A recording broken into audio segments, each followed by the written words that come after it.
오 어리석은 갈라디아 사람들이여, 예수 그리스도께서 십자가에 못 박히신 것이 여러분의 눈앞에 분명히 드러나 있는데 누가 여러분을 미혹했습니까? 여러분에게 한 가지 묻고 싶습니다. 여러분은 율법의 행위로 성령을 받았습니까? 아니면 복음을 듣고 믿음으로 성령을 받았습니까? 여러분은 그렇게도 어리석단 말입니까? 성령으로 시작했다가 이제 와서 육체로 마치려고 합니까? 여러분은 그렇게 많은 고난을 헛되게 경험했단 말입니까? 정말 헛된 일이었습니까? 하나님께서 여러분에게 성령을 주시고 여러분 가운데서 능력을 행하시는 것이 여러분이 율법을 행하기 때문입니까? 아니면 복음을 듣고 믿기 때문입니까? 이와 같이 아브람도 그가 하나님을 믿었더니 이것이 하나님께 의로 여겨졌다고 했습니다. 그러므로 여러분은 믿음에서 난 사람들이 바로 아브라함의 자손임을 아십시오. 성경은 하나님께서 믿음으로 인해 이방 사람을 의롭다고 인정하실 것을 미리 알고 먼저 아브라함에게 복음을 선포했습니다. 모든 이방 사람이 내 안에서 복을 받을 것이다. 그러므로 믿음에서 난 사람들은 믿음 있는 아브라함과 함께 복을 받습니다. 율법이 행위의 근거에 사는 사람들은 모두 저주 아래에 있습니다. 기록되기를 율법책에 기록된 모든 것을 항상 지켜 행하지 않는 사람은 다 저주를 받는다고 했기 때문입니다. 하나님 앞에서는 어느 누구도 율법으로 의롭다고 인정받지 못하는 것이 분명합니다. 의인은 믿음으로 살리라고 했기 때문입니다. 율법은 믿음에서 난 것이 아닙니다. 오히려 율법을 행하는 사람은 율법 안에서 살리라고 했습니다. 그리스도께서는 우리를 위해 저주를 받으시고 율법의 저주에서 우리를 구속해 주셨습니다.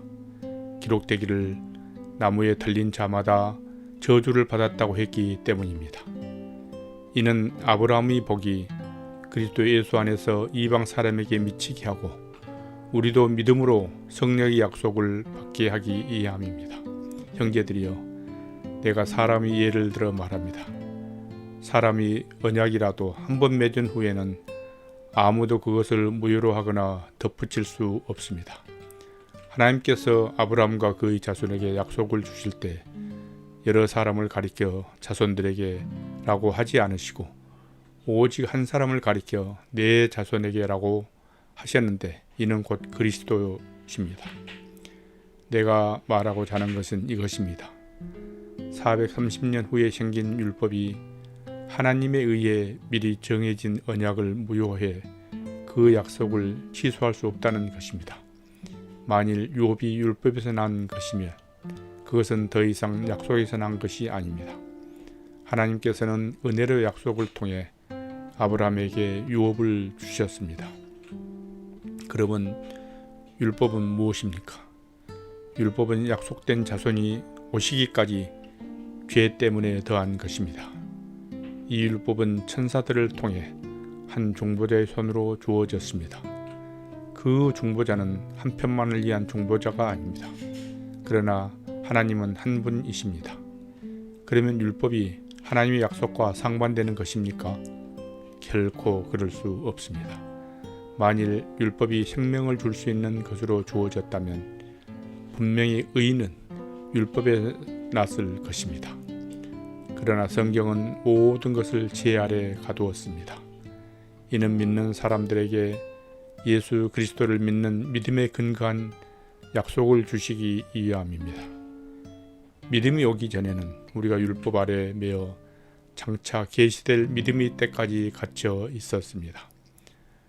그래서 율법은 그리스도의 때까지 우리를 인도하는 선생이 됐습니다. 이는 우리로 하여금 믿음으로 의롭다고 인정받게 하려는 것입니다. 그러나 이제는 믿음이 왔으므로 우리는 더 이상 율법이란 선생 아래 있지 않습니다. 여러분은 모두 그리스도 예수 안에서 믿음으로 하나님의 아들들이 됐습니다. 그리스도와 합해 세례를 받는 사람은 모두 그리스도로 옷 입었기 때문입니다. 유대 사람도 없고 그리스 사람도 없고 종도 없고 자유인도 없고 남자도 없고 여자도 없습니다. 여러분 모두는 그리스도 예수 안에서 하나이기 때문입니다.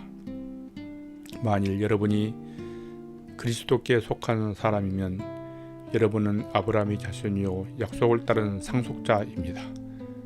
갈라디아서 3장 우리말 성경